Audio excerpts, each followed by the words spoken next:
আগের ভিডিওতে আমি তোমাদের সাথে আলোচনা করেছিলাম ক্রোমোসোমের structure, function, different types of chromosome, ক্রোমোসোমের কেমিক্যাল কম্পোজিশন, ইডিওগ্রাম, ক্যারিওটাইপ বা বার বডি কাকে বলে সেগুলো নিয়েও আলোচনা করেছি। তো আজকে আমি তোমাদের সাথে একটা নতুন টপিক নিয়ে আলোচনা করব, যেটা হচ্ছে ক্রোম্যাটিন আর নিউক্লিওজোম মডেল। তো দেখো, এই যে ক্রোমোজোম আর ক্রোম্যাটিন, এদের মধ্যে কি ডিফারেন্স আছে, ক্রোম্যাটিনের স্ট্রাকচার কি, কত ধরনের ক্রোম্যাটিন হয়ে থাকে, সেটা নিয়েই আজকে আলোচনা করব। সো হাই এভরিওয়ান, আমি এডি, welcome to my channel zoological. এই চ্যানেলে আমরা WBBSC, CBSE এবং ICSE বোর্ডের বায়োলজির প্রত্যেকটা টপিককে ইন ডিটেলসে বুঝিয়ে থাকি এবং কিভাবে সহজে এই টপিকগুলোকে মনে রাখা যায় তারই চেষ্টা করে থাকি আমি আমার ভিডিওতে। তো আজকে আমি তোমাদের সাথে আলোচনা করব ক্রোম্যাটিন অ্যান্ড নিউক্লিওজোম কনসেপ্ট, এটা নিয়ে আলোচনা করব।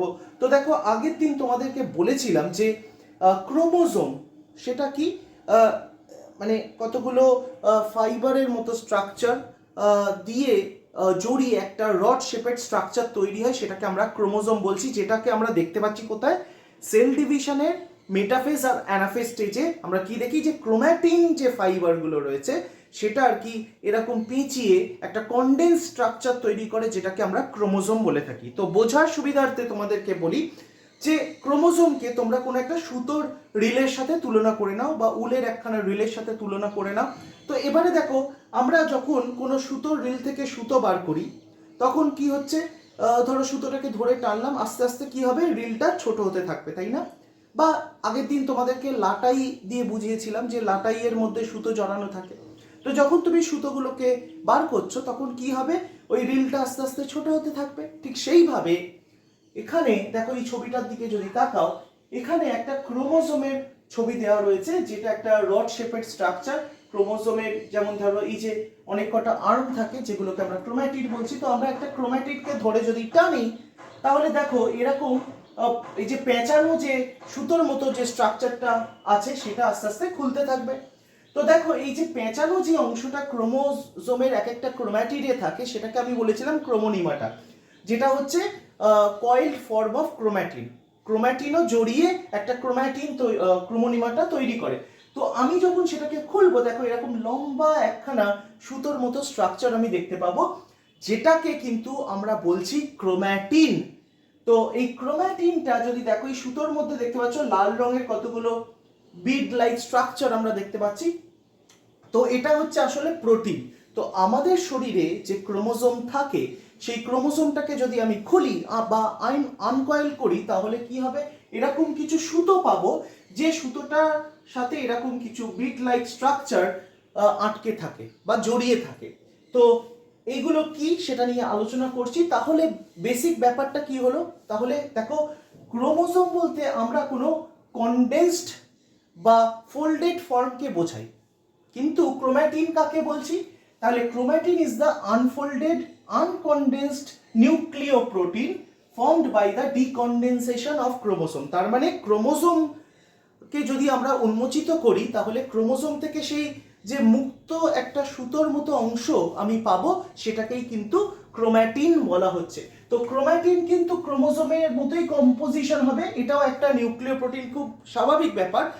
দেখো, গঠনগত পার্থক্য রয়েছে, ঠিক আছে, স্ট্রাকচারাল ডিফারেন্স রয়েছে, কিন্তু তার যে কম্পোজিশন তার মধ্যে কিন্তু কোনো ডিফারেন্স নেই। ক্রোমোসোমও যেমন দুটো জিনিস দিয়ে তৈরি হয়েছিল, একটা নিউক্লিক অ্যাসিড, একটা হচ্ছে প্রোটিন, ঠিক সেইভাবে আমি যদি ক্রোম্যাটিনকেও দেখি, ক্রোম্যাটিনও কিন্তু দুটো জিনিস দিয়ে তৈরি, একটাকে আমরা বলছি নিউক্লিক অ্যাসিড আর একটাকে আমরা বলছি প্রোটিন। তো এই নিউক্লিক অ্যাসিড দু ধরনের আমি বলেছিলাম, মেজরিটি যেটা থাকে সেটা হচ্ছে ডিএনএ, 90% নিউক্লিক অ্যাসিড হচ্ছে ডিএনএ, আর 10% মতো থাকে হচ্ছে আরএনএ। আরএনএ এর পরিমাণটা খুব কম থাকে। ক্রোম্যাটিনে জেনারেলি আরএনএটা থাকে না, ঠিক আছে। আর কি, প্রোটিন যেটা রয়েছে, এই প্রোটিনটা দু ধরনের হয়ে থাকে, একটাকে আমরা বলছি হিস্টোন প্রোটিন আর একটাকে আমরা বলছি নন হিস্টোন প্রোটিন, ঠিক আছে, নন হিস্টোন প্রোটিন। তো এই দু ধরনের হয়ে থাকে। তাহলে দেখো, এই যে স্ট্রাকচারটা তুমি দেখতে পাচ্ছ, এই যে সুতোর মতো ছাড়ানো যে অংশটা ক্রোমোজোমে, এটাকেই কিন্তু আমরা ক্রোম্যাটিন বলছি, ঠিক আছে। তাহলে এবারে আমরা দেখে নেব যে ক্রোম্যাটিন কত ধরনের হয়ে থাকে। ক্রোম্যাটিন জেনারেলি দু ধরনের হয়ে থাকে on the basis of their structural organisation, বা গঠনগতভাবে দুটো ভাগে ভাগ করি। একটাকে আমরা বলছি ইউক্রোম্যাটিন আর একটাকে আমরা বলছি হেটেরোক্রোম্যাটিন। ঠিক আছে, একটা ছবি দেখে বোঝার চেষ্টা করো। দেখো আমি কি বললাম, এই পেঁচানো সুতোর মতো জিনিসটাকে আমি যদি খোলার চেষ্টা করি তাহলে কি হবে, এরকম মুক্ত কিছু সুতো আমি পাবো। তো এই যে দেখতে পাচ্ছ এই যে অংশটা রয়েছে, একটা সুতো রয়েছে, একটা একটা সিঙ্গেল লিনিয়ার একখানা স্ট্রাকচার, এটাকেই আমরা বলছি হচ্ছে ইউক্রোম্যাটিন। এবারে ধরো এই ইউক্রোম্যাটিন যদি অনেকবার ভাঁজ হয়ে একটা গঠন তৈরি করে বা একটা কনডেন্সড পার্ট, রিলেটিভলি কনডেন্সড একখানা পার্ট বা ফোল্ডেড পার্ট যদি পাওয়া যায় এরকম, তখন সেটাকে বলা হচ্ছে হেটেরোক্রোম্যাটিন। ঠিক আছে, ক্রোম্যাটিন আর হেটেরোক্রোম্যাটিনের মধ্যে ডিফারেন্সটা এখানে। ঠিক আছে, ইউক্রোম্যাটিনটা একেবারে ছাড়ানো অংশ, আর হেটেরোক্রোম্যাটিনটা কি হচ্ছে, জড়ানো পেঁচানো অংশকে বোঝানো হয়ে থাকে ক্রোম্যাটিনের। এবারে চলে আসি যে আর কি কি ডিফারেন্স রয়েছে, এক এক করে আলোচনা করি। তো সবার প্রথমে ডেফিনিশন, আমি কাকে ইউক্রোম্যাটিন বলবো। দেখো, it is the lightly packed or loosely packed form of chromatin that enrich in gene and often under active transcription। এই কথাটার মানেটা কি, তার মানে এমন একটা সুতোর মানে ক্রোম্যাটিন অংশ যেটা নাকি লুজলি আর কি রয়েছে, এবং তার সাথে সাথে কি হচ্ছে, এটার মধ্যে দেখো প্রচুর পরিমাণে জিন রয়েছে এবং যার ট্রান্সক্রিপশন হচ্ছে, বা আমরা যদি ঘুরিয়ে বলি এটা হচ্ছে genetically active chromatin part. Genetically active part. Genetically active মানে কি, এটা বোঝার জন্য বুঝতে হবে, দেখো এই যে ক্রোম্যাটিন আমি যে দেখালাম, এই ক্রোম্যাটিনটাকে যদি আরো ছাড়াই তাহলে দুটো জিনিস পাবো। আমি বললাম একটা হচ্ছে হিস্টোন প্রোটিন, আর আরেকটা জিনিস রয়েছে ডিএনএ। তাহলে ডিএনএ একটা ডবল হেলিক্যাল স্ট্রাকচার, এবং এই ডিএনএটার মধ্যে কিন্তু আমাদের জিন থাকে, তাই না? তাহলে দেখো ডিএনএ প্রথমে কিভাবে এক্সপ্রেস করে, ডিএনএ এক্সপ্রেশন মানে কি বোঝায়, প্রথমে দেখো ডিএনএ থেকে আরএনএ তৈরি হয়, এবং যে পদ্ধতিতে ডিএনএ থেকে আরএনএ তৈরি হচ্ছে সেটাকে আমরা বলছি ট্রান্সক্রিপশন, আর আরএনএ থেকে প্রোটিন তৈরি হওয়ার পদ্ধতিটাকে বলা হচ্ছে ট্রান্সলেশন। তাহলে জিন এক্সপ্রেশন হওয়া মানে জেনারেলি তোমার এই ডিএনএ থেকে প্রোটিন তৈরি হয়, কিছু কিছু ক্ষেত্রে ডিএনএ থেকে আরএনএ অবধি হয়, প্রোটিন তৈরি হয় না, কিন্তু জিনের এক্সপ্রেশন মানে কিন্তু প্রোটিন তৈরি হওয়া। তার মানে কি, এই যে ইউক্রোম্যাটিন পার্ট যেটা রয়েছে, যেটা নাকি জেনেটিক্যালি অ্যাক্টিভ বলছি, সেখানে কি হচ্ছে, ডিএনএ থেকে কিন্তু প্রোটিন বা আরএনএ তৈরি হচ্ছে, এবং সেই জন্যই এটাকে বলা হচ্ছে ট্রান্সক্রিপশনালি অ্যাক্টিভ। মানে কি, ট্রান্সক্রিপশন হচ্ছে মানে ডিএনএ থেকে আরএনএ তৈরি হচ্ছে। তাহলে ইউক্রোম্যাটিনে ডিএনএ থেকে আরএনএ তৈরি হচ্ছে। আর হেটেরোক্রোম্যাটিন কাকে বলা হচ্ছে, যে highly or tightly packed form of chromatin which genetically inactive। Genetically inactive মানে কি, ডিএনএ থেকে আরএনএ বা প্রোটিন তৈরি হচ্ছে না, এমন একটা ক্রোম্যাটিনের অংশকেই কিন্তু আমরা হেটেরোক্রোম্যাটিন বলছি। এবং হেটেরোক্রোম্যাটিনটা কি বললাম, টাইটলি প্যাকড, পেঁচানো থাকে, জড়ানো পেঁচানো থাকে। এবারে চলে আসছি অ্যাক্টিভনেস। অ্যাক্টিভনেস একটু আগেই বললাম যে এইটা ইউক্রোম্যাটিন জেনেটিক্যালি অ্যাক্টিভ, এটা কিন্তু হেটেরোক্রোম্যাটিন কিন্তু জেনেটিক্যালি ইনঅ্যাক্টিভ হয়ে থাকে জেনারেলি। প্যাকিং যদি বলি, ইউক্রোম্যাটিন হচ্ছে লুজলি অর লাইটলি প্যাকড, এটা হচ্ছে tightly or highly packed. Next চলে আসবো ডিএনএ কন্টেন্ট বা ডিএনএ ডেনসিটি, মানে ডিএনএ এর পরিমাণ বা ডিএনএ এর ঘনত্ব কতটা রয়েছে সেটা যদি দেখি, তাহলে ইউক্রোম্যাটিনে ডিএনএ এর ঘনত্ব কম থাকে, কিন্তু হেটেরোক্রোম্যাটিনে বেশি থাকে। ভালো করে দেখো, এই ছবিটার দিকে তাকালেই বুঝবে। দেখো এখানে ডিএনএ এর একটা সুতো, এখানে ডিএনএ এর তিনখানা সুতো, তার মানে খুব স্বাভাবিক এখানে ডিএনএ এর পরিমাণ বেশি থাকবে হেটেরোক্রোম্যাটিনে, আর ইউক্রোম্যাটিনে তুলনামূলকভাবে কিন্তু কম থাকবে ডিএনএ এর পরিমাণ। এবারে আমরা চলে আসি টাইপ, কত ধরনের হয়ে থাকে। দেখো ইউক্রোম্যাটিনের আলাদাভাবে কোনো টাইপ থাকে না, সেই জন্য এক ধরনেরই আমরা পাই, কিন্তু হেটেরোক্রোম্যাটিনকে আমরা দুটো ভাগে ভাগ করে থাকি on the basis of their function.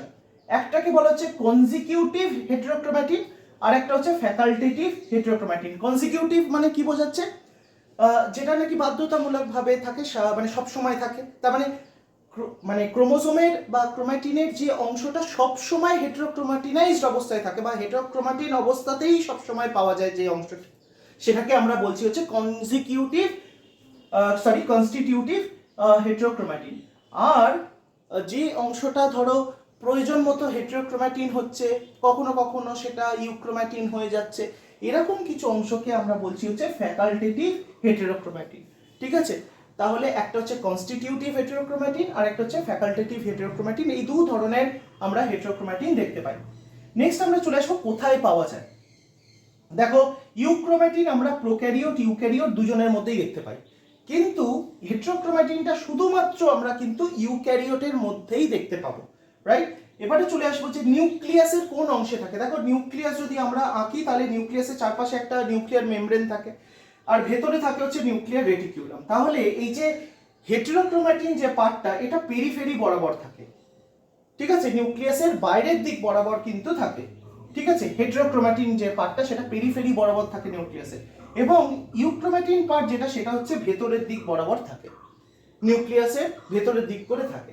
এবারে চলে আসি স্টিকিনেস। দেখো বা এই স্টিকিনেস যদি দেখতে যাই তাহলে দেখো ইউক্রোমাটিন কিন্তু নন স্টিকি হয়ে থাকে, ঠিক আছে, কিন্তু হেটেরোক্রোমাটিন সেটা কিন্তু আঠালো টাইপের একটা গঠন বা স্টিকি একখানা পার্ট। নেক্সট আমরা চলে আসবো অ্যামাউন্ট অফ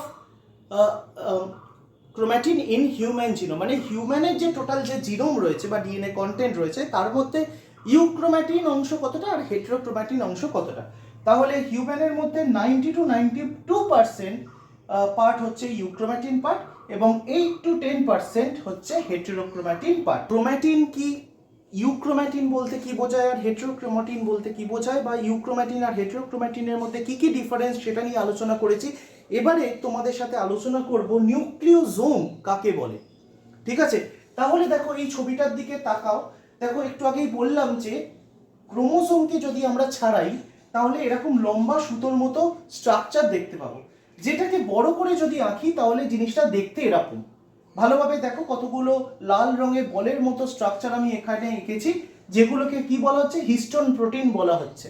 আর এই হিস্টোন প্রোটিনগুলোকে জড়িয়ে যে নীল রঙের সুতোগুলো রয়েছে সেগুলো হচ্ছে ডিএনএ। তো এই ডিএনএ দু ধরনের আমরা দেখতে পাচ্ছি, দেখো দুটো এই যে হিস্টোন প্রোটিন তার মধ্যে যে কানেকশন তৈরি করছে সেই ডিএনএটাকে আমরা বলছি লিঙ্কার ডিএনএ।